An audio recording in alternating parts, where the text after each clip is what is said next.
everybody, and welcome back to another episode of the Queens of Ponderosa, where we outfit, outgay, and outslay every single episode. I'm Taylor, and I'm here with my co-host Alicia, and we are here to talk about episode 2 of Survivor 50. Can you believe? Kind of crazy that, like, even though we already talked about it last week, it's just, like, crazy that it's here and that we're talking about it. I know. Like, I thought that even when the episode started again, of like, wow, it's really happening. I know. Like, it's like, this is Survivor 50 right now. All these players are here, these all-stars. I know. Crazy. Yeah, it's beautiful. Yes, it Camilla. is. We have quite a few things to talk about in this episode. And I think that we should start off with, because they kind of just pick right up where episode 1 left off, with Kyle and kind of like the fallout of that. Yeah. There were a couple things regarding the fallout with Kyle that I was kind of surprised by, though. Go ahead. Well, like, my first thing, I'm just going to get right into it. Yeah, let's get into it. My first thing is that I know that they talked to Camilla at the challenge, but I was really surprised that we didn't, like, get any more content regarding how she felt about Kyle leaving. Me too. Like, no confessional, like, no scene of, like, people asking her about it, no scene of her reflecting, like, how it's gonna, like, you know, because, like, she has a confessional. I think they, like, talked to her at the challenge, and then I want to say that she had a confessional where she's like, or no, it was Genevieve. Genevieve the one that was like, I feel bad even thinking about how it's affecting the game. So Camilla didn't even say that. Like, I was really surprised we didn't get anything from Camilla. We didn't get anything from Joe about it at all. Which was really weird. And you know they talked about it. You know they all, like, asked them. For sure. So it's just like, where is that? Why is their narrative so quiet? Some interesting editing choices. And, like, I thought we might get, like, Savannah and Dee saying something about, like, a winner leaving. For sure. Like, so I don't know. I know that there's, like, so much ground to cover, and there's more contestants than they've ever had on a season before. Yeah. But that was, like, my first takeaway is, like, yeah, we got Genevieve talking about it, and, like, she was obviously very upset because she was like, Kyle was not only a good ally, but, like, I felt really close to him. Good person. And, like, he was someone I could trust in this crazy game. And then, like, didn't really get a lot of insight. I know. I guess then we hear from Q, and Q talks about, like, I was close with Kyle, so now that Kyle's gone, we need to pull someone in. So they pull in Rizzo. But, like, I don't know. I guess I just expected to see more of how other people felt about it. But, like, it was a very quiet episode for Angelina, very quiet episode for Colby, very quiet episode for Stephanie. Yeah, I don't think we had any confessionals from those that you just mentioned. Yeah, I don't think so either. Which it was just Genevieve and Aubrey. Yeah, which and kind of clued me in that Vatu wasn't going to tribal, because I felt like if they were, we would have gotten more into like how Kyle's exit had disrupted the dynamics. So good point. Not trying to sound like a know-it-all, but early on in the episode, I was like, you're like, oh, so they're not going to tribal? I was like, yeah, I just don't think they're going to tribal, because they didn't talk dynamics at all. Like, even when Colby and Rizzo and Q were talking about it, it was less of like, oh, what are we going to do? And it was more of Rizzo being like, I started this game off on the wrong foot, and now I feel like I'm like in it to win it, blah, blah, blah. And then there was the discussion about camp life. But it like... Well, and then there was the stuff about Aubrey and the idol. Yes. Because which also I thought was so interesting, considering that later in the episode... She gets it. So I wrote down in my notes, I was like, I wonder what the actual sequence of events was. Because I thought it was so interesting that... And maybe this is how it happened, but I was like, was there like weird editing going on of like... Genevieve is like, Aubrey's really protective of her back. So I'm like, did they insert that earlier in the episode and then like show her getting the idol later? But did she actually already have idol? it? Yeah. That's what made Genevieve sus, but then Aubrey hid it or something. Maybe, like, or it just like wasn't in her bag. Like she's a vet. Yeah. She knows not to keep it in her bag. And maybe I'm overthinking it. Like I could definitely be overthinking it. But I thought that in that episode, I was like, podcast is about. So strange. And like interesting that they were like, strange. Oh, convinced that she has it. I know what it looks like. I know that like somebody would have sold it to her. Yeah. Or given it, bequeathed it to her. And then it wasn't in her bag. I was like, interesting. Like I just like wondered, because I know that there's plenty of instances in Survivor where they'll say or frame a conversation as happening at one point, and it happened not at that time. Yeah. They like take things out of order. That's why they're very picky with how people are styled on the show, because Survivor trivia for me. Okay. On season 7, Pearl Islands, there's a contestant named Krista, tall, blonde, iconic. Yeah. And throughout the season, she styled her hair in like every style imaginable. Space buns like Alicia, braid down the back, ponytail, this and that. And they were like, stop. Well, I believe, maybe this is like Survivor urban legend, but I know for a fact that now they try to make sure that nobody does anything like that with their hair anymore, because it makes it harder to edit for continuity's sake. Because now people will know if like, oh, Krista's hair when this happened was like this. Mm-hmm. And then it was like this day, but they put that, Yes. So then they'll know things are out of order. Interesting. So that's just, I don't know. Like I said, maybe I'm overthinking it, but I thought it was very intriguing that they did the whole idol hunt on Vatu. Mm-hmm. I guess we should say, sorry, we've gotten into it. No, yeah. Watching the episode, Genevieve goes to her alliance and is like, everyone else hey, but Aubrey. I had the idol. This is what it looks like. This is how it works. I am pretty convinced that Aubrey has it based on how she's being protected for her bag. So then Stephanie goes to the beach to talk to Aubrey. Q goes down to the beach to signal if they're walking back. Colby's watching, Rizzo's watching, and then Genevieve digs out the bag, and then they don't find anything. Where's Angelina? I don't know. I'm not going to say it's Angelina? Permanent, but like she was getting purpled this episode. Yeah. You know what getting purpled means? Yes. Have we talked about this? Yes, we had talked about that. Maybe if we haven't said this on the pod repeat. before.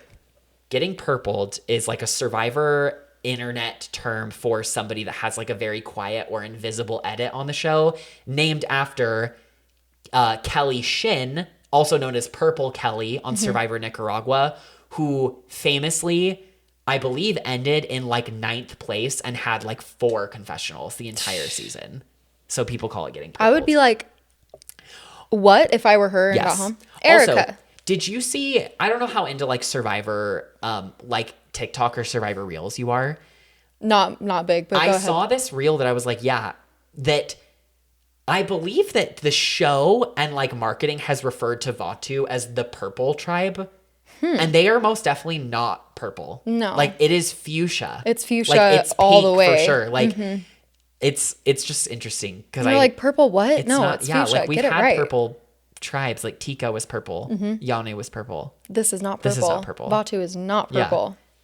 Yeah. Very interesting. But yeah, anyway. I am curious to hear from someone on that tribe, like in exit interviews and whatever, to shed light on that. But Aubrey did have a rough episode. Yes. And I mean, Aubrey, she is so sweet and so great. Yeah. But this is also why I was like, I'm just tired of Aubrey, just because I feel like it's like this a lot. Yeah. But she did just like keep her cool, and something good came her way from Christian Hubicki on the Cila tribe. Yes. He finds the Billie Eilish boomerang idol. Like as he's talking to the camera.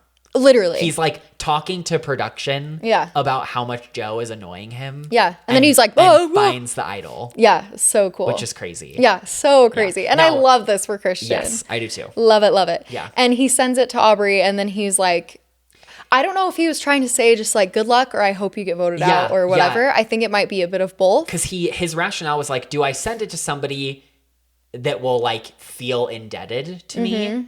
Or do I send it to someone? Kind of honestly what Genevieve was thinking too. Exact same. And he sends it to Aubrey because he's like, I think I know who to send it to that will take it in the way that I want. And then Aubrey gets the idol and like cries. Yeah, and so she I'm did. Like, I think that's what his intention was, is he knows that Aubrey is going to be the person that's like, someone's looking out for me. Yeah. I love them. Yeah. And what's interesting is she won't find the boomerang idol on her beach because Genevieve already has. Yeah.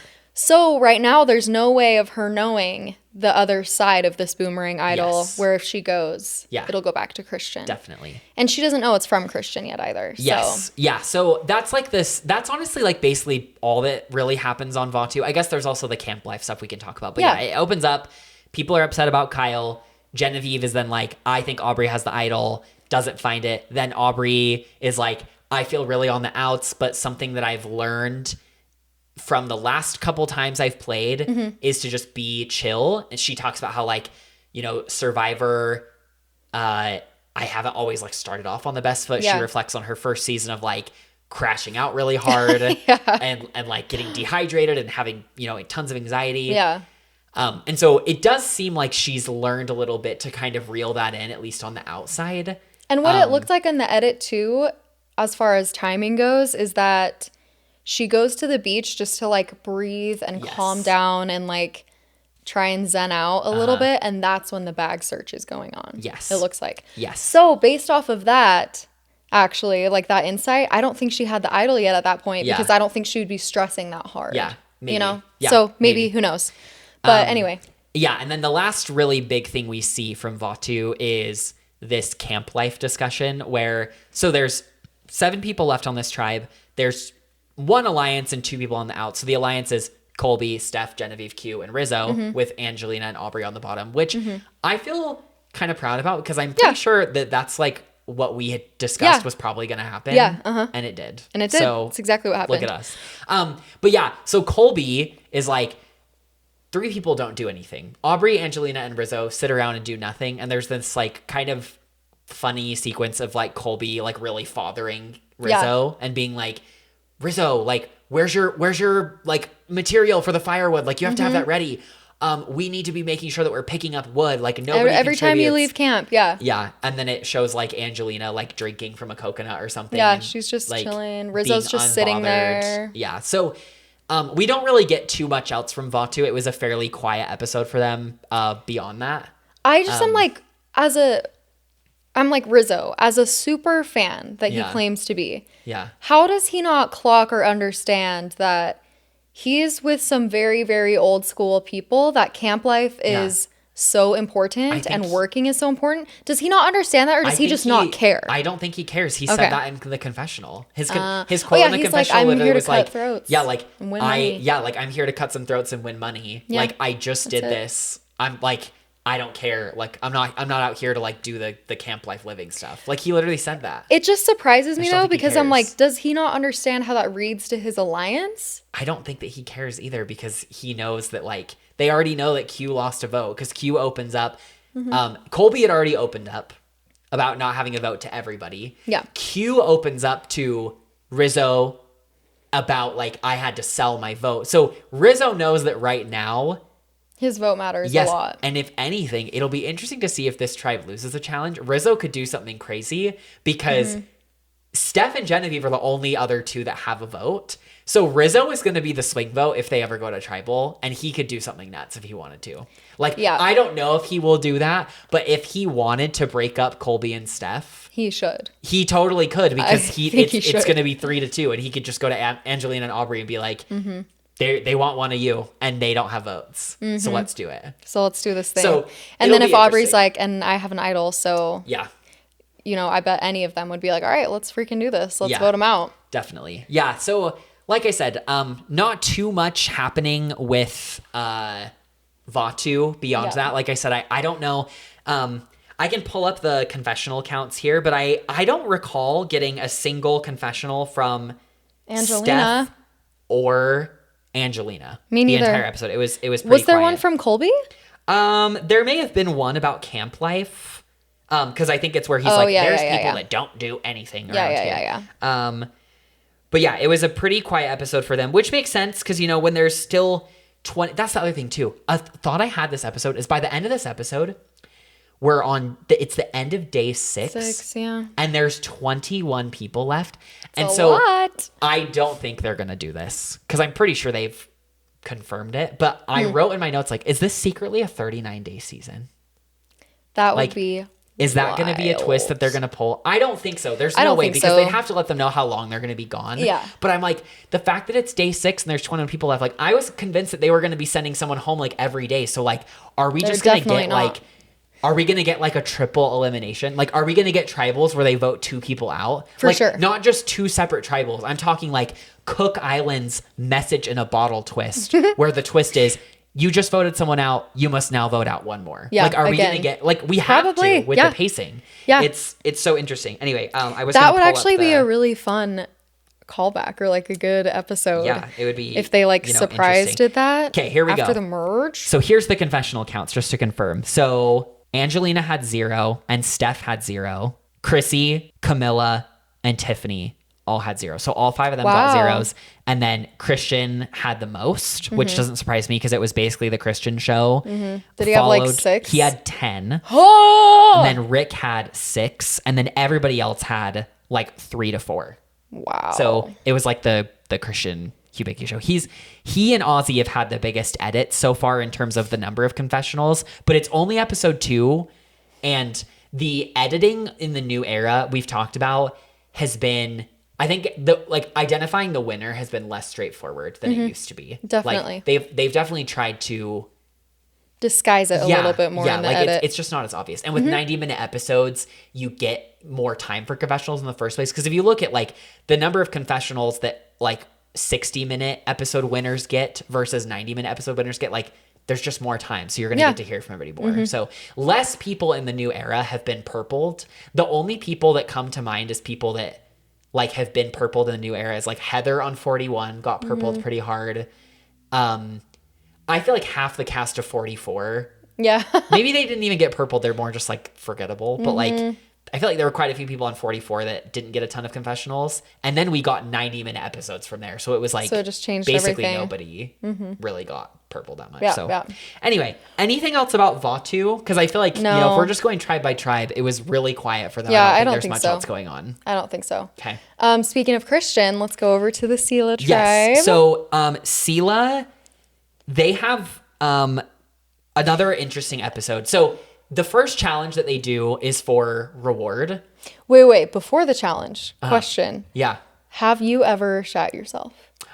Oh my God, I forgot about this. Well, yeah, speaking of Cila tribe, the first thing we get from Cila is Christian Hubicki like sharding himself on camera, which is so fierce. He was an icon for that. Queen of Ponderosa already decided. Queen of the Week, Christian Hubicki. Christian Hubicki.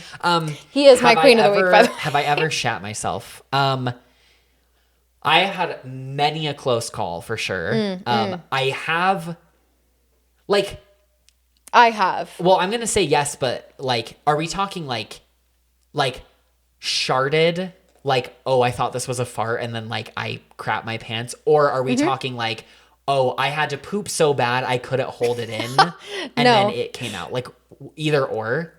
Yeah, either or. Okay, because I've never sharded my pants. Like I've never like thought it was a fart. Oh, and then you haven't been betrayed like, yet. Poop came out. I have had to like poop so bad that like a little bit came out, and it was when I was at scout camp when I was 12, and it's because we had to use fucking porta potties, and I was like, that is disgusting, and they smelled so bad, and I wasn't gonna do it. And then one night I was just sitting in my tent, and you're like, I'm just gonna trying to hold it, and I couldn't, and a little bit came out, and I was like, okay, fine. So then I went and used the porta potty, and I feel like I like on the way back to my tent, I like went to like the lake and like cleaned my underwear out, and then wrung them out, and then like put them in the bottom of my pack so that nobody knew that I did it. That is so funny.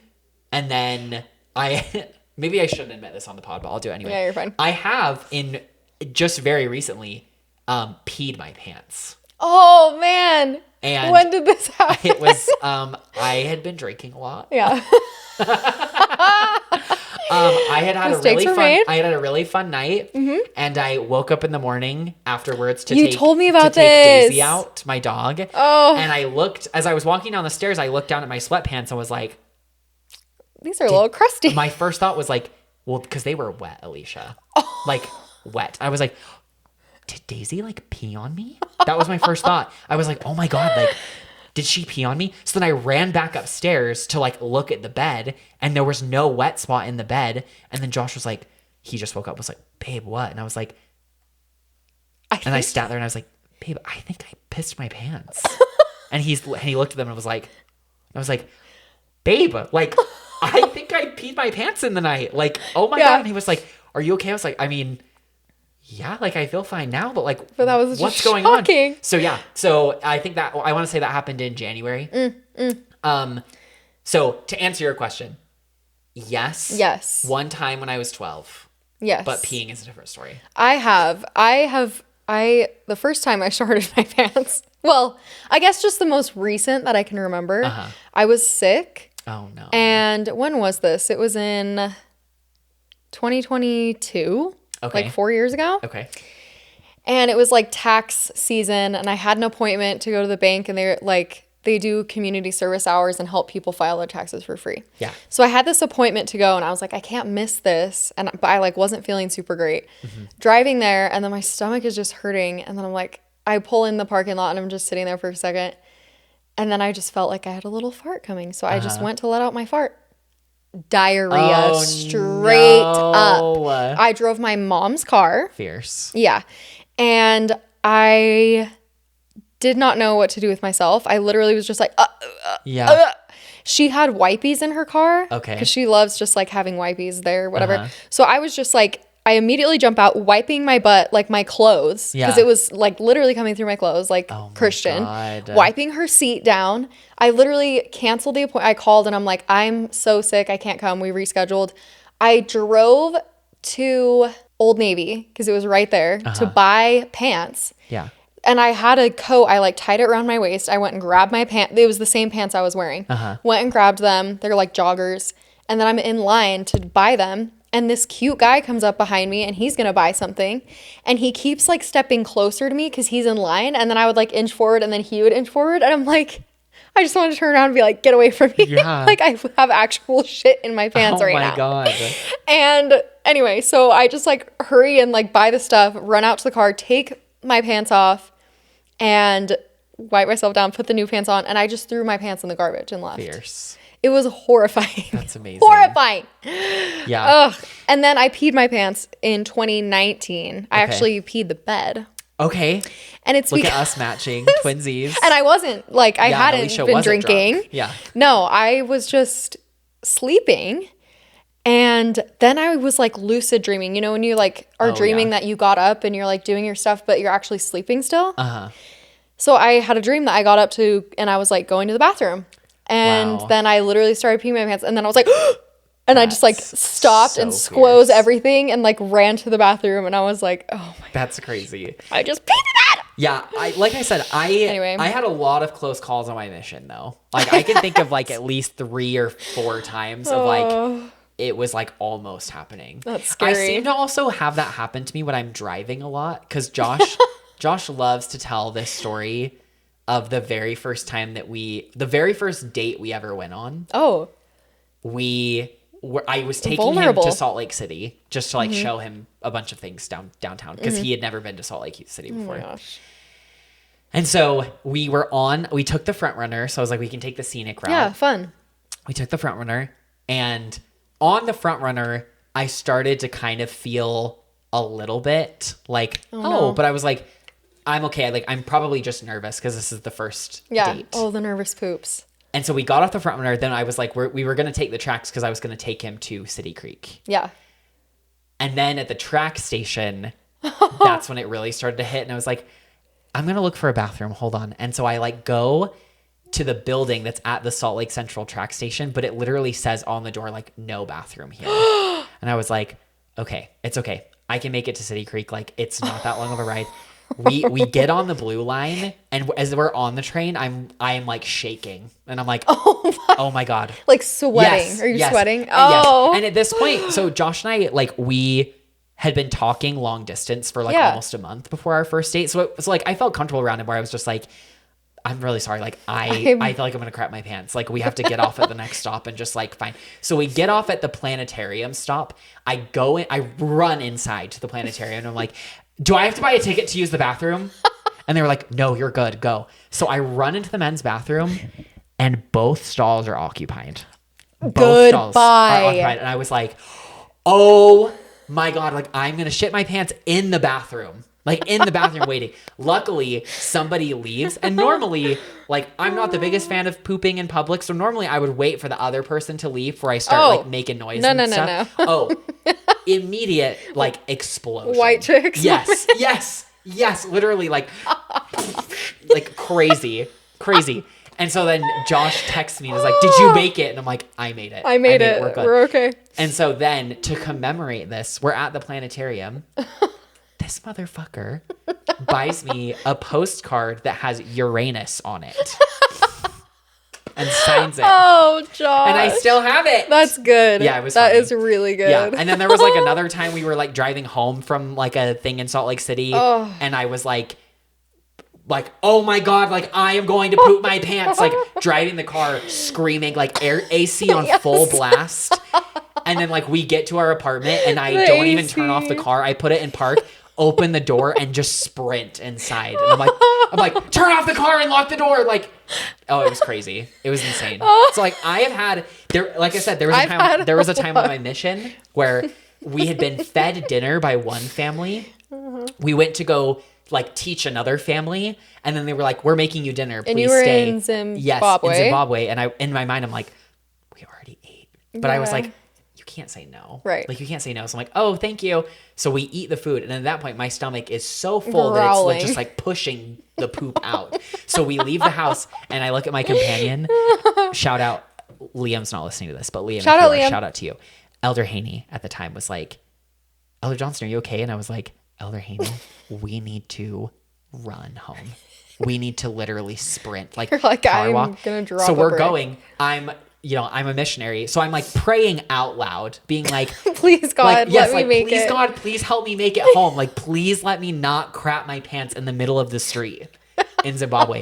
We're like power walking, going home. Elder Haney runs ahead to like unlock the gate to our house, and I swear to God, as I close the door and I'm like undoing my belt to pull down my pants, it's like coming out. So like I like barely make it. And I'd say the Elder Haney's like, Elder Johnson, did you make it? And I was like, yes, I made it. We're good. It was insane. So I like genuinely have had so many close calls. So like I feel for Christian because like I've had close calls. Christian, you're in good company. Good hands. And like what an iconic moment to add to a player that's already had so many. And seriously, how do you get more he's rootable, just so lovable, more endearing? I know. Yeah. And I loved when he was like, my wife's gonna divorce me. Yes. Yeah. And when the camera's just falling in him, he's like, you don't want to see this. Like, you don't want to see this. Yeah. Emily walks past and she's like, oh my God. Because it seems like it was like a pretty significant amount. Yeah. Like it wasn't just like, oh, there's like a little turd. Like a little, it's like, oh no, he just like projectile. Like, this is Alicia going to her tax appointment. She just diarrheaed her pants. Crazy. Yes. And I was asking, have we ever seen anything else like that? No. On Survivor ever? Like, no. I know that like we've seen moments of people getting sick, but I was sorting through my memory and I was like, have we seen anybody like shart or crap their pants or do anything like that? No. I'm like, I really don't. We like hear people talk about it and like running into the trees. We saw Darnell do an aqua dump on season 32. Yeah. Like we watched him, get in the ocean and pull his britches down and get ready to poop. Yep. But but in the pants. Yes. This is a first. Revolutionary. You know Survivor who is 50. loving this, I bet? Who? Sage. Oh, yeah. Sage is jealous that she wasn't there. She's loving this. Oh, yeah. Sage is so wild. But man. I don't know if she's even watching anymore, to be honest. Oh, I'm sure she is. Okay. People always want to act like after Survivor, they're like, I just don't know how I feel about the show. All of them are watching. Yeah. I think they are too. Very few people are actually like, I'm not saying everybody's still watching, but I feel like the people that are like, oh, I don't really keep up with the show. I'm like, You're like, I don't know if that's true. come on. You're on the internet. Yeah. Like, you keep up with you're it. making content. Yeah, you're probably keeping up with I would keep up with it for forever. Yeah. Unless I were Todd. I know who's definitely not keeping up with Todd. it. Oh, well, yeah. That was a great answer. I was just going to say Shannon from 49, because if you've been following her on Instagram, she is just like having such a Jesus journey. I need to follow Shannon. But like, I did see her like throw away all of her spiritual stuff. Yeah, it's just she threw away her stones and she threw away everything. Like to me, it's really just giving like, I don't have an identity and I'm just kind of going with the wind. And my identity used to be like stones and like the energy of the earth, and now it's Jesus. And listen, if you want to be a Christian, go off. That is so fierce. It just is like, she was so into that less than a year ago that it just kind of, I don't know. I don't want to call anybody's like religious journey like inauthentic, but to me, the fact that she's like posting about it and like it's so drastic of a pivot in like such a short amount of time, to me, it's kind of just like, well, and she did love Jesus, because she did say like to Mike Bloom's question of like, who would you bring for your loved one's visit? She said Jesus Christ. Yeah. In her preseason press. Oh my God. Do you remember this? She was like, God, I would bring Jesus Christ. And girl, same. I love that. I am Christian. I love Jesus Christ. I love my faith. I love God. I wonder if watching Survivor and her being painted as so much more of a villain and maybe feeling fake, like I wonder if all of that, watching it on TV, like drove her to Christ. I mean, I'm like, serious. Listen, Survivor is Survivor. So I'm not going to say like you lying on the show reflects your real life because it's not.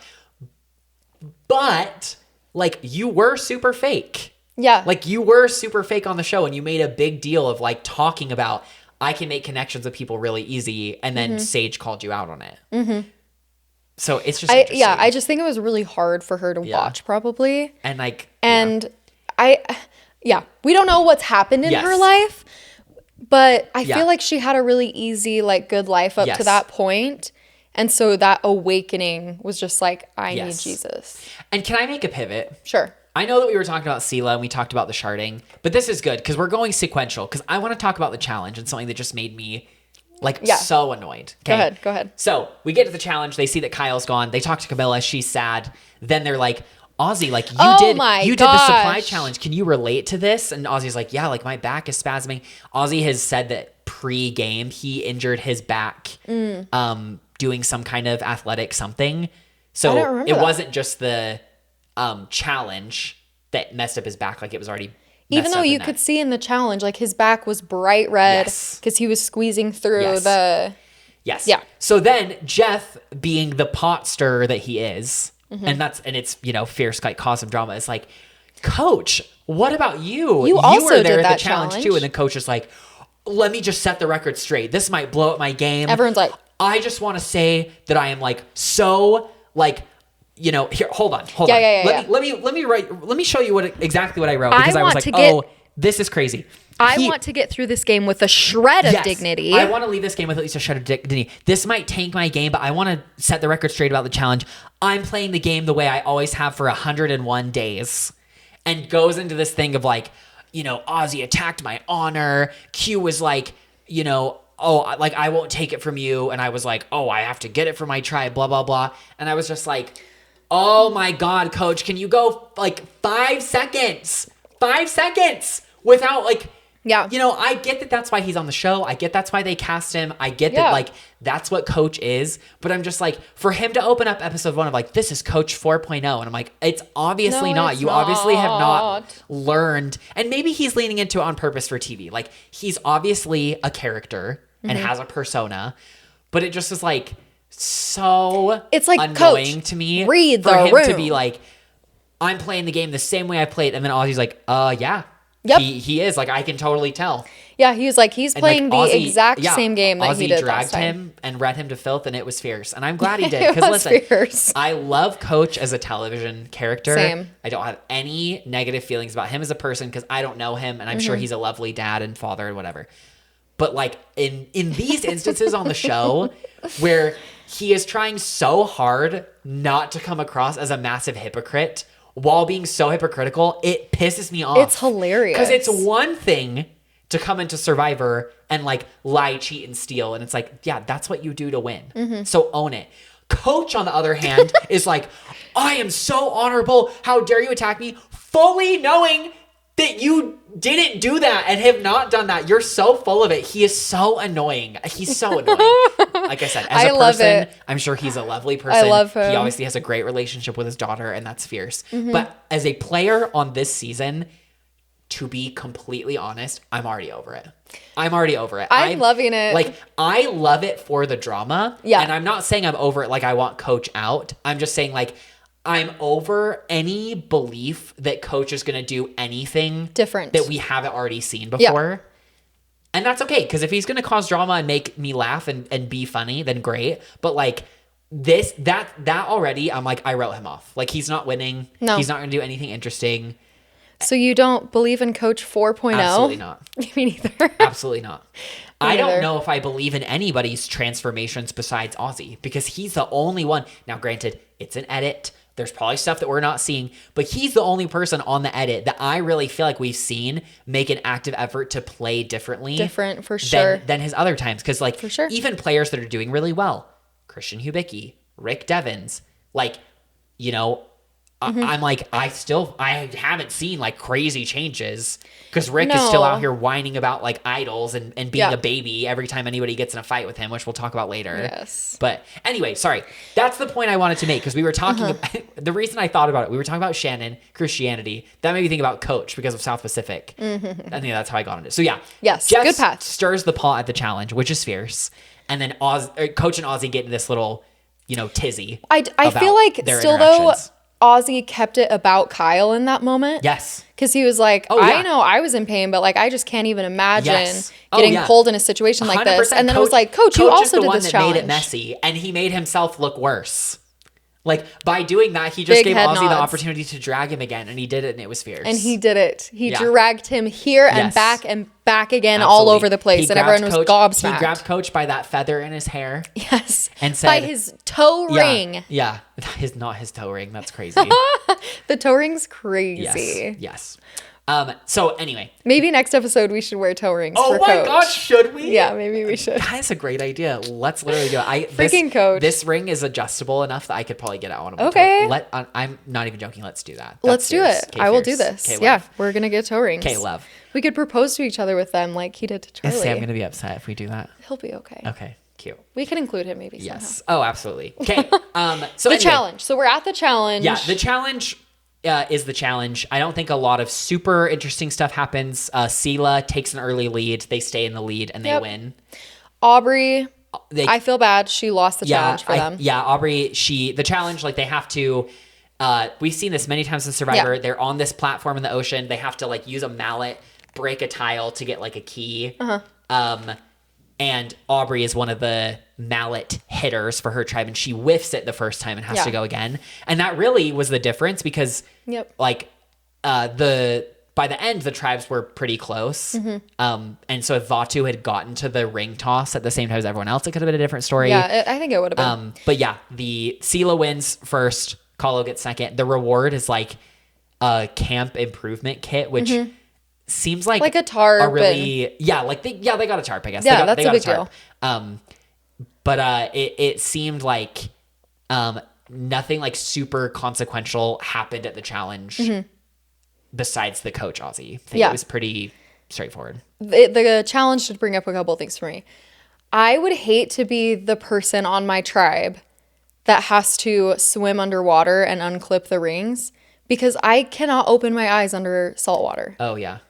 I would hate that. And they all did it so good. It was like Savannah, Joe, and... No, it was Savannah, Jonathan, and Genevieve. That's right. And they all did it beautifully. Yeah. Like one breath, went down, got it out, done. Yeah. But I was like, I would struggle with that. The other thought it brings up for me, do you plug your nose when you jump in the water? No. I do. And I know it's so cringy. And it's cringe. It's an ick for people.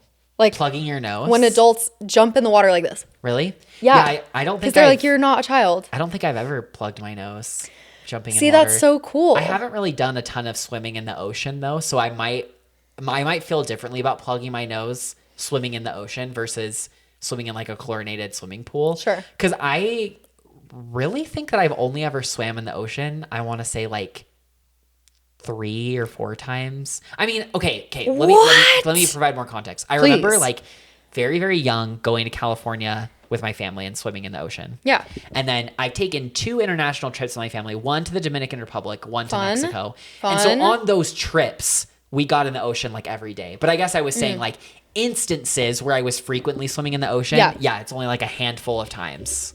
That's wild. Yeah, just not like happening a lot. And swimming in the ocean is very different than swimming in a pool. Very different. You have those currents. Yeah, you got the currents, the salt, the weight. It's just different. Yes. But I thought about this because Rizzo jumped in the water plugging his nose. And I was like, that looks so silly. And then I was like, I plug my nose. And I have to learn how to not do that so I don't ick myself out when I watch myself. No one cares though. I don't think anybody would actually I think care what that this much. does for me is I heard someone say once, I can't even remember who, but it was like a friend of mine. And we were like having a conversation about like icks. icks. And one of them was like, oh my gosh, when people plug their nose when they go underwater. And I was like, Okay, my ick is like judging the way that people want to swim. no, actually. Who cares? Yeah. Let's talk Period. about actual icks, girl. Yeah. You want to talk about actual icks? Yes. My actual ick is when somebody's like, I have so much honor and so much integrity, and I'm offended by what you just said about me, fully knowing that you don't. Yeah. That's a real ick to me, girl. It's so real. The thing is, it's amazing how Coach has been on the show so many times and learns nothing about himself and doesn't change any bit of himself. I just have to feel like, I just have to believe that I'm like, there's no way that he lacks that much self-awareness. There is. And I'm like, he's just playing a character, right? Like, there's no way. There's just no way. I don't think Like, so. is he genuinely just delusional like genuinely. that? God, that's insane. Genuinely. That is crazy. Genuinely. Because what he could have done, this is what Coach 4.0 could have done. Yeah. Ozzy, whatever, says what he says. Yeah. Coach, you were in that challenge too. What do you think? He could even just say, if he wanted to talk to Ozzy, he's like, I just want to set the record straight. This is what happened. Ozzy said, like, whoever gets the ring off should, like, get the key. And I told myself, I want to win this for my tribe, and I'm going to do what I have to do to win, even if it means being a little dirty. And Ozzy, I'm sorry I did that. I'm sorry that upset you. I am just trying to play differently and do what I have to do to win. And I'm sorry that was upsetting. But, like, I think you would have done the same thing. That's why Alicia Gines would win Survivor and why Coach wouldn't. That's why Alicia's a queen of Ponderosa and Coach isn't. Sorry, Coach. That's why Coach has been a peasant of dragged by Ponderosa. Ozzy by his feather back and forth. And Alicia wouldn't. I would not. I would never. Yeah. Ever. Yeah. It's just astonishing. Let's really quickly, just because... Oh, sorry. The other thing I would say is that Jonathan is actual Aquaman. Oh, yeah. Because this is what I like Crazy. about watching Jonathan. His dives. The way he just rips through the water. Yeah. When he dove in the water with the rings behind his arms like this. Yeah. Yeah. Athlete. Yeah. I was like, Aquaman, dolphin. I love Jeff saying, like, the new and improved and ripped Mike White on the beam now. Yeah, and Camilla was like, look at those hands. Yeah. Look at them. And Emily just, like, ran across the beam. Oh, that yeah. was fierce. Oh, yeah. Good for her. She killed that. Yeah, I was going to say, let's maybe talk quickly about The Kalo tribe? Kalo tribe, just because there wasn't really a lot that happened for them either. At Kalo, really the only other thing besides this coach thing that happens, we can talk about the other coach moment first, and then we can talk gameplay. The other coach moment from this episode, Coach is such a drama queen. He is such a drama queen. Laying in the Coach water. goes out with Jonathan to like fish, and like while they're fishing, Coach, I guess, has like a muscle spasm in both of his legs and is like freaking out. And then the safety swimmers come and rescue him and take him back to shore. And like, he's like, I would have died if Jonathan weren't like, out there. Maybe it was real. Gosh. You know, maybe it probably was real, you know, but it just made me laugh because it made me laugh. think about like when he was on his very first season and he's doing that immunity challenge where they have to like hold themselves up on the wall and Coach is standing there. And at one point he's like, ah! And then he like falls off and Steven Fishback runs over and is like, oh my God, are you okay, man? And then Coach is like, my back was spasming up there like crazy, man. Like it just, I'm like, oh my God, he's such a drama queen about everything. And it's fierce. Like, I just want to make it clear. It's funny. It's funny. It's great TV. So I'm not saying that I'm like annoyed by it, but I'm just like, oh my God, Coach, like be for fucking real. Like just be, can you just be serious? I need you to get it together. Just be serious for 5 seconds. He just like coach to me, like it's not like a 1-to-1 comparison, but like Coach really gives Michael Scott to me. Like so desperate to like appear and look and seem and feel like important, smart, valuable, all this stuff, and just like makes a complete fool of himself all the time. I want people to be scared of how much they love me. Everybody is aware of it except for him. Except for Coach. Like even like Love it. even the people on his tribe, like I feel like you could kind of tell based on their confessionals and their reactions, like they thought it was funny too. Like they were like making fun of him too. Like for sure. Like, well, it was so funny. He was walking and he's like, oh, yeah. And then he's like, okay. Yeah. Crazy. Like, it's so funny. Crazy. Do you mind if I steal your charger really quick? Because I didn't yeah. realize my laptop's gonna Yeah, die. absolutely. Go grab it. Have you had muscle cramps in your leg though? No. I don't feel like I've ever had an actual cramp ever. I know. Male privilege. I was just gonna say, I'm like, oh. Like, I genuinely am trying to think of, like, have I ever had, like, any kind of muscle cramp, Charlie horse, like, and I really don't think so. Headaches, too. I know. Sorry, male privilege. Too. I really never... Wow. I can probably count the number of significant headaches I've had in my life on, like, one hand. Wow. I just don't get a lot of, like, random aches Wow. and pains. Watch me have, like, a muscle spasm leaving today because I said that. Maybe. Like, walking up the stairs and I'm like, oh my God. Yeah. Crazy. He's so funny. Oh my gosh. Then as far as other stuff that happens on Kalo, there's only, like, a couple of other conversations. Like, again, Chrissy. it's a pretty quiet episode for the rest of Kalo. Like, I'm looking at this, like, we don't get any confessionals from Chrissy, Camilla, or Tiffany. We only get one from Dee, one from Mike, one from Charlie. Like, it's a pretty quiet episode. Very for them. quiet. So really the only other thing we see, yes, like you mentioned, is Chrissy gets this, like, little segment devoted to her where it seems like she's coming across a little too strong, a little too motherly. She's rubbing people the wrong way. Chrissy's like, she can be too much. She's trying way too hard. Charlie says, like, you know, my MO is like an alliance with an older woman. Love that. But you can't always play the same way. Other people don't like her. So I kind of have to distance myself. I loved this from her Charlie. too. Yeah, he's gone 2 episodes. I was like, okay.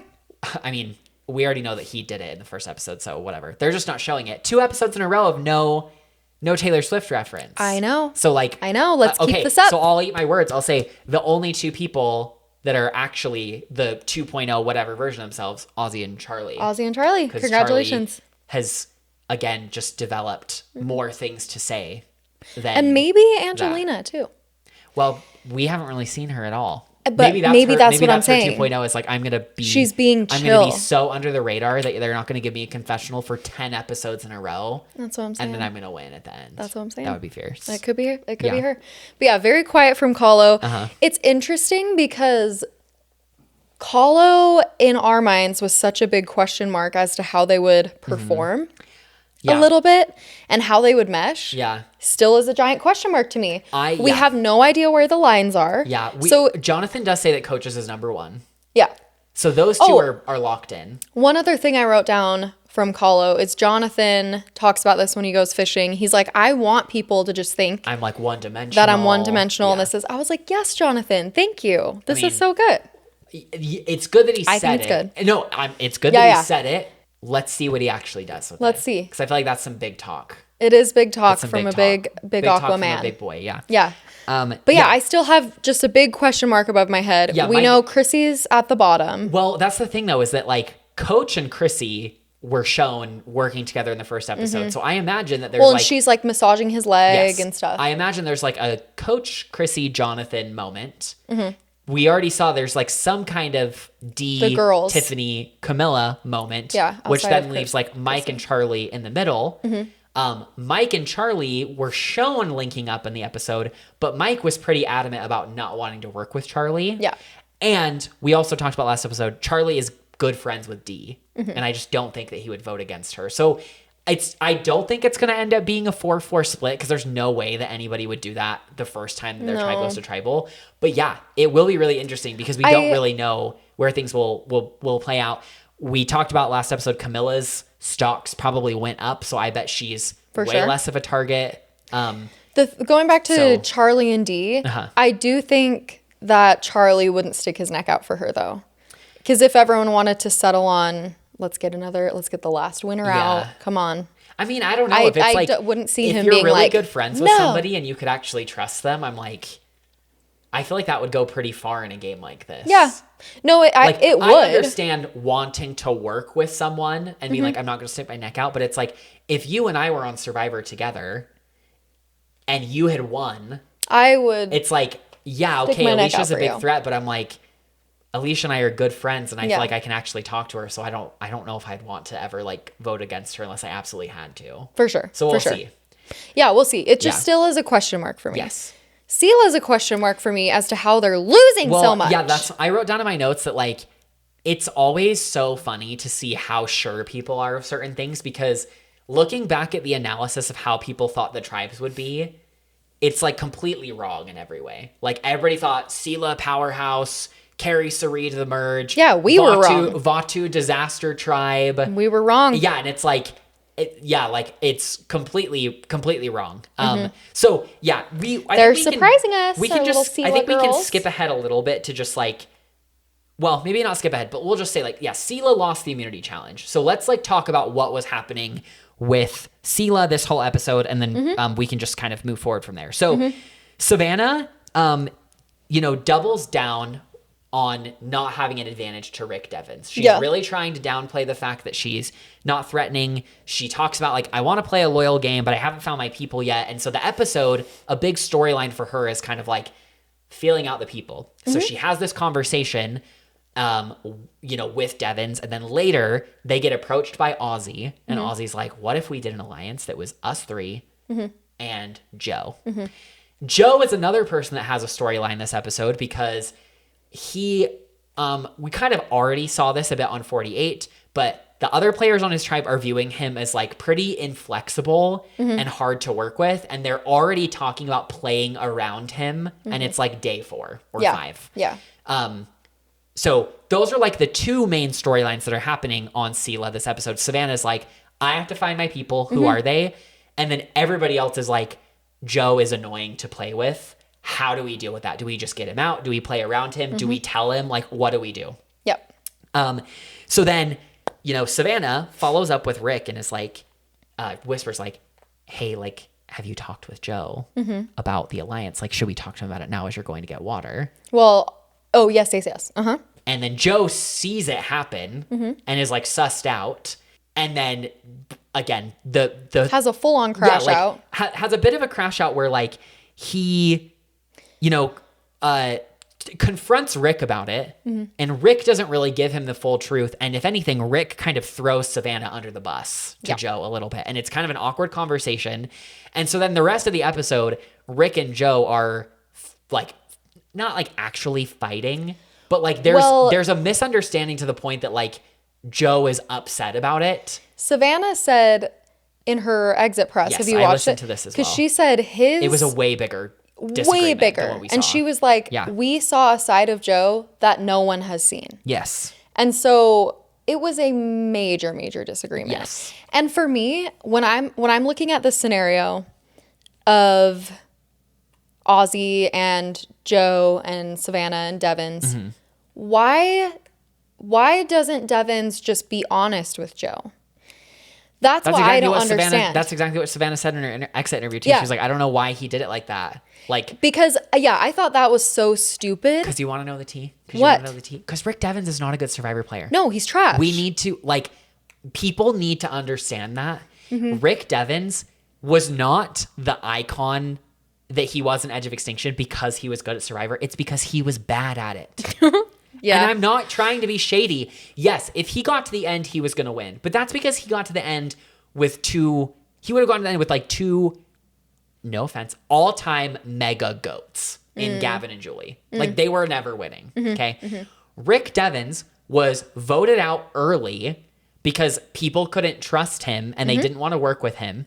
He comes back from Edge of Extinction and is on the bottom literally the entire game time. And only stays in because he finds immunity idols and because he is annoying.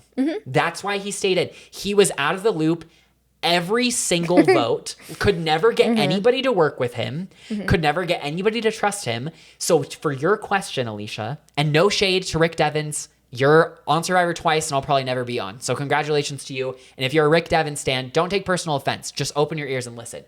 My answer to you, why didn't he do it like that? Because Rick Devens is not a good Survivor player. Yeah, He doesn't have any social skills. I wrote down in my notes that he is a baby. He's a baby. I said, Rick Devens is so Massive. annoying. He's such a baby. He's acting exactly the same as he did on Edge of Extinction because anytime somebody pushes back on him at all, he throws a fit. He freaks out. Which is exactly what he did on Edge of Extinction. I can think of like 3 separate tribals where he does that, where he's talking about like blah, blah, blah. And then people are like, okay, well, Rick, you're not even in this. And then he's like, oh freaks my God, out. he's so annoying. He literally gets up annoying. while talking to Joe and walks away. Yeah. And I think this could be partially due to the fact that the conversation was way more heated than we know. Definitely. Because I would have walked away from the situation if it felt like that too. Yes. But he was being a complete boob about it. And I can't fathom why he wouldn't just tell Joe. If you know that Joe is an honest player and an honest person and he wants the truth from you, just be like, hey, I'm so glad you brought this up. This is why I wanted to come talk to you. Yeah. Earlier today, this is what happened. What do you think? Yeah. Wow. Look at you, Rick Devens. That gives you options. That doesn't make Joe freak out. That doesn't piss Joe off. Yeah. That puts you in good graces with Savannah. Yeah. But something else Savannah says in her exit interview is that when Ozzy came up to them and pitched them that idea, they both were kind of like, okay. They knew it was BS because they're like, you're besties with Sari. Yeah, they're like, why wouldn't you include Sari in that? Because they all know that he's working with Sari. Yeah. So it's like, Ozzy, you can't keep it a secret that you and Sari are together now. Yeah. So it would have been a more genuine pitch if he were just like, hey, us 3 and Sari. Like, and then maybe Joe. What do you think? Yeah. Yeah, it's interesting because Savannah, she obviously gets voted out. She kind of talked about in her exit press that there was a pretty solid 5 that I don't think was ever getting broken because, you've got the Ozzy and Sari pair, then you've got the Emily, Devens, Christian trio, and you also have Christian who wanted to work with Sari very desperately. So, I don't think that, there was ever any chance. Like, to me, it just makes me wonder if it was like the reason that Ozzy did that was as a way to like placate Joe and Savannah so that they wouldn't try and like do anything crazy because they were on the bottom. And Savannah says in her exit press that like they weren't necessarily seen as a pair, but she kind of felt like they were on the same page as far as like not being in the group. Yeah. Sort of a thing. Yeah. I just a few more things. Yeah. I'm confused at, well, I take this back. I'm not very confused why it's so hard to work with Joe because there is a lot of like upkeep and maintenance with him. You have to make sure he's always okay. Yeah. And he doesn't like it when you talk to other people. Like he's not okay with that. He has to like know what everyone's talking about and what's going on. He's like an alpha male. Yeah. So he really, really doesn't like this. Yeah. And I also just feel so bad for him with how traumatized he was from his season. And this is again why I'm just like, it was too early for Joe to come back. Like it was way too early. Like he didn't have enough time to process and like go through in his head what happened to him and how he can play differently or how he wants to play differently. Yeah. He just took it so personal and is actually traumatized. I did want to dig into, since we've talked about it a little bit, just Savannah's exit interview. Savannah goes home. She gets voted out. Yeah. Rip my draft. Yeah. Okay. I know. I thought that too. I was like, damn, 3 people in a row. That's 3 in rough. a row. Yeah. Like how many more? How many more will it be till we break this streak? Yeah. Anyway, so she, gives some light to Joe and Devens in that conversation. She says that she went on the journey because she knew she was at risk of going home anyway. Yes. She was like pretty clear she was on the bottom. Was like, I have to get something. Yeah, I got to get something. I got to go for it. And she does. And she was just struggling to get her footing. Something else that's interesting that she confronted Colby about at this journey that didn't make the edit, which I wish it would have, but I understand why, was that apparently there's some really, really intense pre-gaming going on. And there was a Zoom call with a bunch of players that are on 50. She didn't name them. I'm sure it'll come to light at some point. Yeah. But Colby's in that group. Yeah. And she like confronted him about it. So like, what was the Zoom call about? Or who was on the Zoom call? And he was just like super awkward and dodgy about it. Yeah. The producers don't like to acknowledge pre-gaming on the show. So I'm not shocked it didn't make the edit. But yeah, like, I mean, I wish it would have. I feel like you can imagine who it was. Like, obviously Stephanie was probably there. Mm-hmm. I bet based on how quickly people linked up, I'm like, Kyle. Genevieve, Q, Maybe Ozzy. Yeah, like, I don't know. We'll see. I don't think they would put Ozzy and Coach on the same Zoom call. Anyway, kind of funny. Mean, yeah, maybe. I don't know. She also said that she was really bummed to not get footing with Rick Devens and Emily specifically. She really wanted to do some damage with Emily and thought it would have been really cool, like two strong, opinionated women working together. Yeah. And then this like newscaster alliance. Yeah. But whatever. Also, if Christian is so smart, why does he want to work so closely with Rick Devens? Is it just to be his puppeteer? Yes. Okay, yeah, he's genius. Yeah. The last thing I wrote about her exit interview was she's so cute and I love her. Yeah, I'm not gonna lie. She's so positive. Yes. I genuinely don't think Savannah ever had a shot. Yeah, and I think she knows that.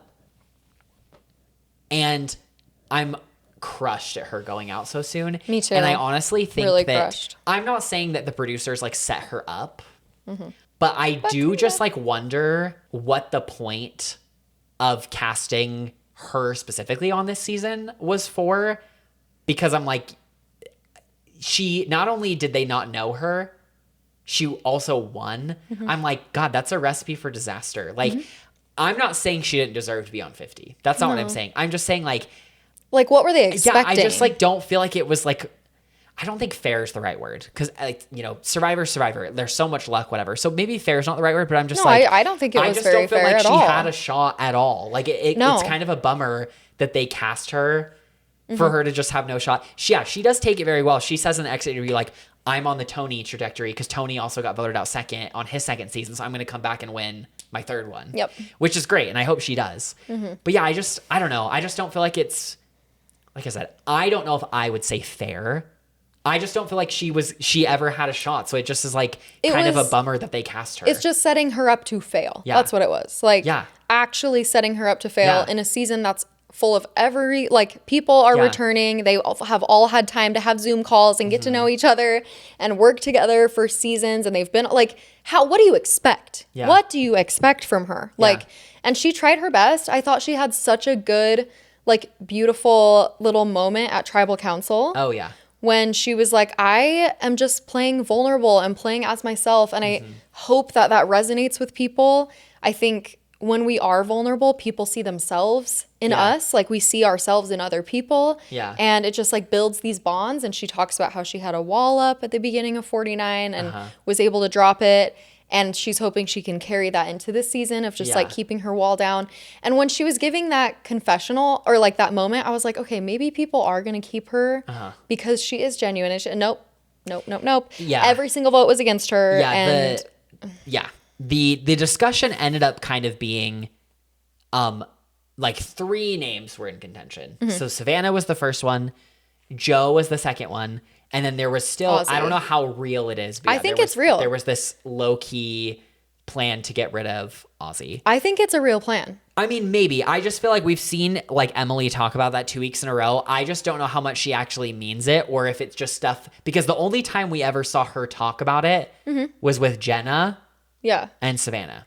So that's why I'm just like, I don't know how real it is, because the people she talked about it with Devins in the first episode. Yeah, but it was more of like, what if we got rid of Ozzy? They were like, that would be so chaotic. Yeah, you could be right. You're right. I think it's genuine. To me, I just question if Ozzy's name is actually in contention, or if they are just putting that into the edit for further suspense and misdirection, because I just don't know how real it seems if you're only talking about it with people that you unanimously voted out. The reason I think it is real, or at least it's on people's minds for real, it's not just like a joke or a bit to placate to the person going home, is because he's tied to Suri. Oh yeah. And Suri is anything but a joke. Yes. And so I think that's a good point. That's why I think it's real. Yeah. Because it would weaken Suri. Yeah. And so I think they all know that, and I think they're all keeping that top of mind. Yeah. And I think they know it's something that they're going to have to do soon. Yes. Maybe some point. The reason I thought it might happen this episode was because he gave his advantage to Suri. Yeah. And I was like, that would be crazy if he like then got voted out after giving it to her and like having an idol. Yeah. But anyway, that's why I just don't think it's a joke, because it has to do with Suri. Yeah. And if it were any other duo that weren't as threatening as Suri is as a single player, then I'd be like, okay, it's probably just like the decoy name. Yeah. Of like, let's think about Ozzy. Yeah. Anyway. No, that's a good point. You bring up this Suri thing. So Suri, this is a pretty good episode for her. She, after the immunity challenge, she like goes to bat for Ozzy again. Well, I don't know how much is real. Maybe it is. But she goes to bat for Ozzy and is swinging really hard to get That's another thing. out. The fact that Ozzy's name got brought up to her, it means people are talking about it enough. Yeah.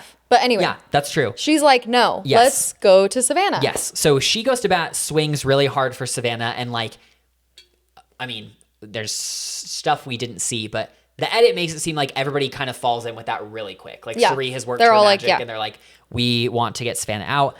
Ozzy wants to further demonstrate his trust with Suri, so he gives her his extra vote. So they are like locked and loaded. They're going. I genuinely think that, like, I don't know if Suri will take him all the way, but like, I think she would. Ozzy is going to take Suri to the end. If they make it to the end, like, he is going to take her to the end, and that would be amazing. Yep. Savannah, one thing that I thought was really cool is like she clocks exactly what Suri is doing. She has a confessional where she's like, Suri is obviously trying to protect Ozzy, and that's why she's like bringing all this stuff up about like me and Joe, and she tells Rick and Emily about it. So like Savannah knew it was happening. She just didn't have any like capital to like do anything with it. So then it's going like, then there's this discussion of like, okay, like instead of getting Savannah, should we get Joe because he's so hard to work around? Like, oh, he's good in challenges, but we've lost 2 in a row. So like, do we need him anyway? Then the other thing that happens is, you know, Christian, he finds that boomerang idol. He tells Rick about it. Then they make this plan. And I have to admit, everything I just said about Rick Devens, I liked this plan. This was fierce. I loved it. I'm going to give him his flowers. Me too. This was iconic, and I really hope it plays out. Yes. Rick Devens is like, oh my God, we should make a fake idol to hide at Tribal.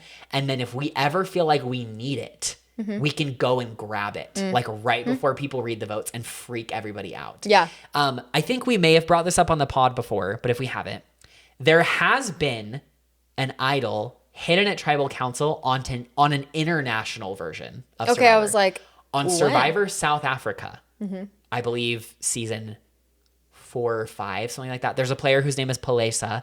She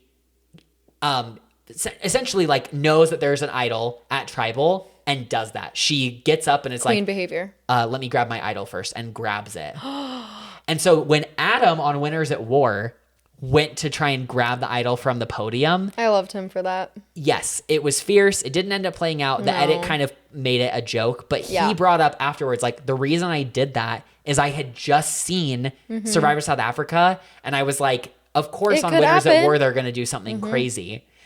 So anyway, has Rick Devens seen this season?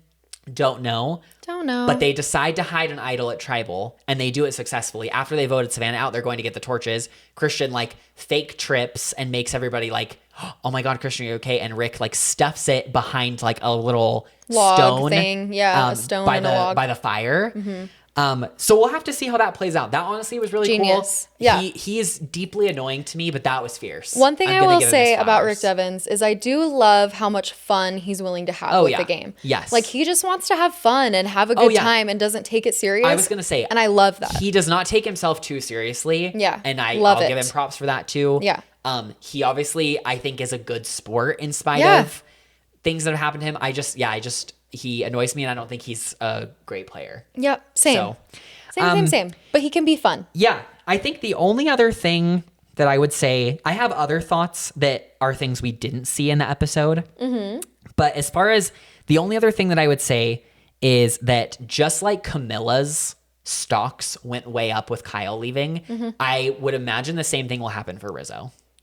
Because 100%. Savannah, we talked about last week that something we didn't see is that she was really trying to downplay their relationship, be like, oh, we weren't working together. We were kind of on opposite sides. Now, regardless of what happens, people aren't going to be worried about them linking up. So I think that Savannah leaving is good for Rizzo the same way it was for Camilla and Kyle. Yeah, I agree. So, and isn't Rizzo in my draft? he is, I think. I do think you got Rizzo. So Camilla and Rizzo, look, maybe 2 people 3 people going back to back. Yes. But with those 2 people specifically, maybe it's helped other people in the draft. Something that just came to mind too, I think everyone had the thought that this season might be like old school versus new school. I'm not getting that vibe at all. I mean, not so far. Like, we had the oldest season go home and then the newest person go home. Yep. So yeah, like, it definitely seems a little bit more fluid than Winners at War was, where it basically was like, like old school versus new school. All of like, the old people. Yeah, like the Parv, Ethan, Boston Rob group Danny, versus everyone else. Yeah. And then, Danny and Kim and everybody. Yeah. So I love that. I love that it is more fluid. I mean, on Cila, we do have Ozzy and Suri sticking together. Yeah. But, and then I guess like Devins and Christian, that's what's tricky because they're not even like old school. Yeah. They're like middle child. Yeah. And then they have the new era like looped in. Yeah. And but like you like there's personal relationships that are coming into play too, because like we talked about how apparently like Christian and Emily are good friends outside of the game. Yeah. Like, there's Charlie and Dee, there's Colby and Steph, there's, all of these different connections. But even, so going to like Colby and Steph. Yeah. Dee and Emily are good friends. Yeah, Dee and Emily are good friends. But Colby and Steph, they immediately were working with Kyle and Genevieve and Q. Yeah. So it's like such a good mix. And then like Angelina and Aubrey are kind of on the outs. And anyway, so I'm really pleased with that. Yeah. That it's not just like, you old people don't understand our game, and the old people being like, these youngsters don't know what's going on. Like, I just, I'm really happy about that. Yeah. I'm chuffed about it. Yeah, that is nice. It's been, I don't think, I mean, I don't know, like, if I think about who's gone home so far, I guess it's not necessarily the boot order that I would expect. No. Except that, like, I genuinely, like, wasn't surprised that Savannah left so early. Yeah. I'm surprised that the last winner standing is D. I didn't expect Gagged. that. Like, Kyle going out the way he did ruined everything. Yeah. Ruined everything. Yeah, because Kyle was going to go, I think Kyle would have gone the farthest. He was going to go deep of the winners. Yes. Like deep. Yeah. He's just he was so well insulated. He's such a good social player. Yeah. From his exit press and all of that, it was like a full rupture of his Achilles. Yes. Like a complete tear. I don't know if we had talked about that. I think we mentioned that. Okay, last time, we had mentioned it. Yeah, it was a big deal. deal. I was watching like videos of his recovery, and he's just like so positive and great. But I just feel bummed for him. Yeah, we talked about this last episode, so I'll shut up. But anyway, just bummed. Not the boot order that I've totally expected. Yeah. Jenna, completely shocking to me. But it could be because of Christian. Yeah. Savannah, not shocking. Yeah. Shall we crown a queen of the week, yes. or do you have something else you want to say? No, really let's quick? crown a queen of the week. So is it going to be hard? As far as nominees go, I would say that I think there's only 2 nominees. Christian and Suri. Okay. I nominate Christian because he, found the boomerang idol and sent it to Aubrey. He and Devins executed their plan to hide a fake idol. And Christian just generally seems to be low-key running his tribe. Is in a very good position, getting a good edit, sharded his pants. Like, it was a really good episode for him. Iconic behavior. I also was going to say my other nominee is Suri, because I think it was also a good episode for her. She talks about, like, I've never had an advantage officially in Survivor. And I have one. Well, they didn't really have advantages the first 3 times she played besides That's idols. True. And then, the advantage that she was given by Sarah, she was like, actually, that's non-transferable, and it says it can't be stolen from me. Sorry. I also don't like Sarah that much, but she was fierce and she won, so good for her. Yeah. She did. So, Suri, her social game paying dividends because she gets the extra vote from Ozzy. And obviously, we can't say that it was just her, but the edit made it seem like it was her. That the Savannah went out because Suri was like, I'm going to bat, and she's who I want out. And I will say, painting Savannah as a target is the easiest thing to do. Yeah. And so I'm not sliding Suri, but I don't think it was that hard to sway it to Savannah. In my opinion. Yeah. So in my eyes, there's only one queen this week. You think it's Christian? And that is Christian Hubicki, 1000%. Yeah. And I also loved the scene of him rocking Joe. Yes. In the hammock. Oh yeah, talking about like, I'm the therapist for the tribe. Yeah. And he's the therapist for the tribe. And he's like, people, he has such a massive, massive target. Yeah. And it's just like completely and utterly smashed right now. Like everyone wants to work with him. He was like working with Joe so greatly. And I think he knows how to work around Joe really well. Yeah. And the other thing I was going to say, the look in Joe's eyes was crazy when he was talking to Christian. Was he just exhausted? I think he was just tired. Yeah. But I was like, I feel he looks a mess. Like I feel bad for Joe. But anyway, Christian is just a shining star for me in this episode. And they obviously made him look that way. But it's like finding the idol, sharding his pants and just laughing about it on national television and just being so funny. Like successfully working with everyone. Yeah. And if he does want to work with Sari, like he's doing such a good job at making it like not obvious. And he's like on such good terms with everyone in his tribe. And he's crushing it. Yeah. Like for a tribe that has gone to tribal council twice and his name has not come up once at all. Yeah. Not even like a mention. Yeah. And I'm sure it's been mentioned because everyone probably mentions everybody's name. But no, has not even been considered. I would agree. Yeah, let's go ahead. For this week, we can officially crown Christian Hubicki your queen of the week, bestie. Oh. Congratulations. Yeah. Congratulations. It was a really good episode. We have had two men back to back. First time on the pod. Never had that happen before. It's really interesting. Don't know how I feel about it.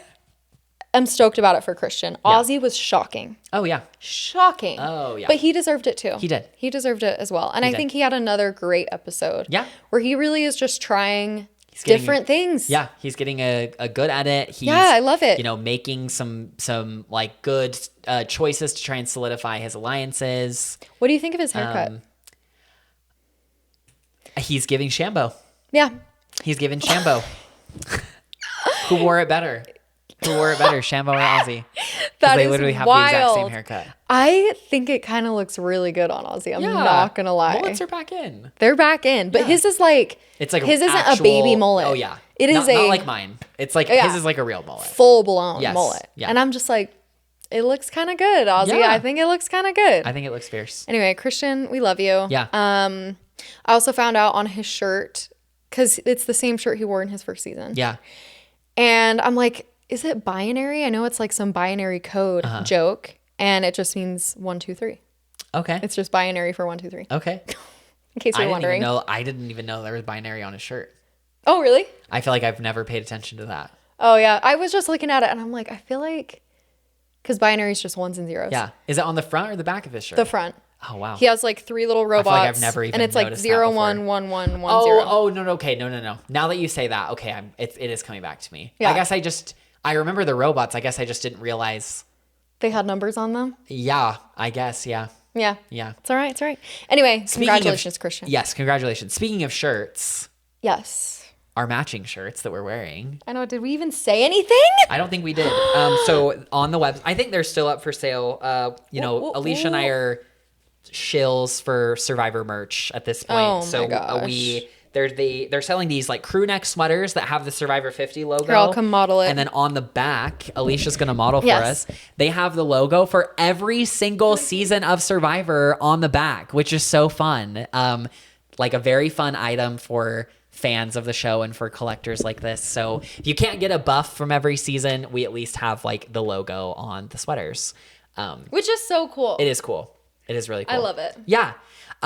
The only other thing that I wanted to add before we wrap up is, even though this was a more, I wouldn't say Aubrey-centric, but we got spotlight on Aubrey, we still didn't get a Q and Aubrey moment, which makes me think that we're never going to get it. Seriously. 2 episodes in and we haven't had any. What a missed opportunity. Yeah, I'm like, I just cannot believe that we didn't have that with, like such a missed opportunity. Like missed. That, like, especially because Q had made such a big deal on 46.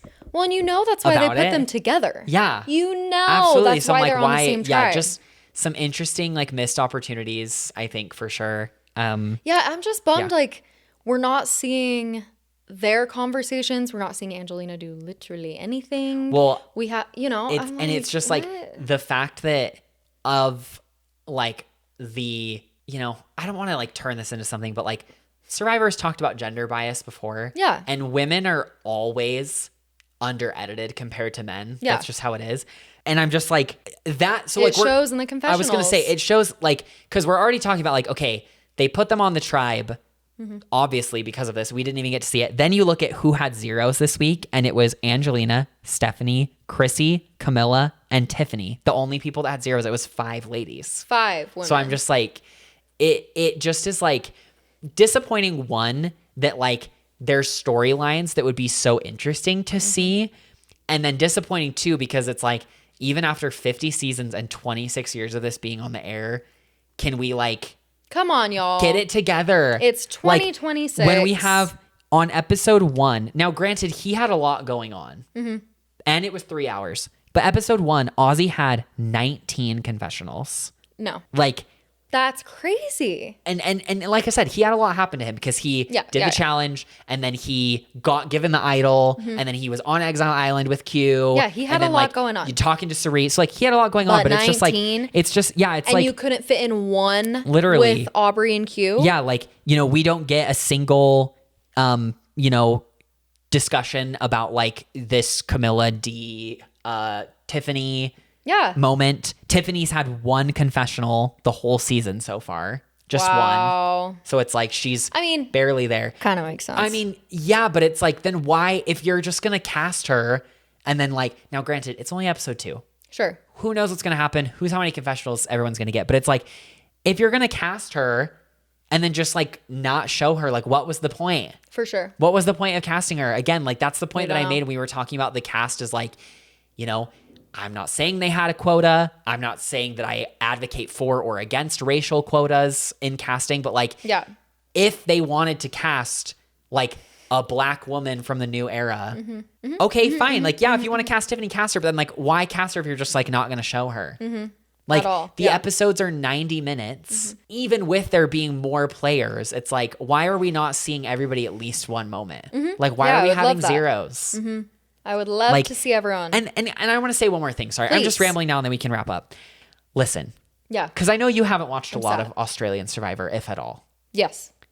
I want to say something that, like, we don't get a ton of comments about the pod, but if people watch and have comments, people are going to disagree with me on this because I have seen so much online praise for Australian Survivor. Where like, Australian Survivor, it's better than this point and then the US version. Like, people, especially Survivor super fan stans, love Australian Survivor. They're like, it's way better.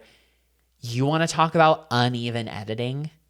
You want to talk about 0 episode confessionals? That is Australian Survivor's bread and butter. You'll have 9 episodes of never seeing this player, and then all of a sudden, they're there. They have like 6 confessionals. It's like, well, obviously they're going home because we didn't see them for 10 episodes in a row. And so like, that's another bone I have to pick, is that like Survivor editing in general is sometimes frustrating. And then it's like, oh, Australian Survivor is so much better. I hate the US version. Girl, be for fucking real. Be serious. Like, yes, does Australian Survivor do some things well? They do. They have bigger casts. The game is 55 days long. The challenges are always extremely physical. Fun. And Australian Survivor does do bigger swings as far as twists go. And there's way more episodes every season. I think every season has like 20 plus episodes. Fun. So it's fun. Yes, there's a lot of things they do well. But they have that many more episodes and they're giving people zero exactly, that's what I'm saying. If the game is 55 days. Yes, that's absurd. Why? Australian Survivor loves to do the thing of like, we're going to have a cast of 24 and we're going to have like 7 main characters and everyone else is just there. Wow. Like, so frustrating. Interesting. So annoying. And I just wanted to get that out. No one cares. Do you feel? It's just my opinion. It's off your People are chest. going to disagree. But like, that's part of the reason why I just feel like I can't get on that train of Australian Survivor so much better, because I'm like, it's not. Because it's so, I feel like it's so much more predictable because you know who's not winning because you haven't seen a confessional from them in 4 episodes. You're like, okay, I can write off half the cast. Ugh, you know that's bad. You know who's going super far because, you know, bless Luke Toki's heart. They show Luke Toki every 2 seconds on Australian Survivor 2017. So you know he's going far. So anyway. Come on, Australian Survivor. Just be serious. I am going to start watching it though. Well, and you need to watch, you know, at some point you have to watch Australia versus the world. Oh, for sure. There's context to Suri. Yes, that I want you to know. Okay. Yeah, because there's Australian returning players. I believe they obviously had the 3 US players. They have Australian players. They have, I want to say they had, is it 1 person from New Zealand, 1 person from Survivor South Africa? How many people are on the cast total? Was it 12? It was a short cast and a shorter season. Small, yeah. I want to say it was 12 or 14 contestants, and like half were Aussies, and then the other half, there was like 3 Americans, New Zealand, South Africa, something like that. Something like that. I'll watch it and let you know my thoughts. Yeah. That's very fair, though. And that's very, very frustrating. Yeah. I hope that next episode things change. And I think it will, because it looks like we got a slow swap-a-roo. I hope next episode, just for the sake of like things staying interesting, that like Cila doesn't go to tribal. Because otherwise I'm just like, this narrative of like every single season, there's a tribe that just implodes because they don't have their flint and they can't drink water and they can't eat and this and that. I'm just like, oh my God, it is so annoying. So I'm praying to God it's someone else. that Cila wins immunity and that either tribe goes, because those tribals I think will be infinitely more interesting, especially Vatu. Colby and Q not having a vote, Rizzo being the deciding vote. Like, well, aren't they swapping next episode? So we won't. Are they? I think that was in the preview. Oh, I didn't watch the preview. Are they swapping? Yeah, it was Drop Your Buffs. Oh my God, really? Yeah. They're swapping at 21. Yeah. So are they going to do 3 tribes of 7? I think so. Or 2 tribes of 10 and someone goes to exile and gets an advantage? I think it will be 3 of 7. Damn. Yeah, I didn't watch the preview. That was all I watched of the preview, and then I accidentally changed the channel, and then anyway. Yeah, I guess the producers are probably just like, well, we don't want to snowball this. How are they going to rig it so that Suri doesn't get voted out? They better do something.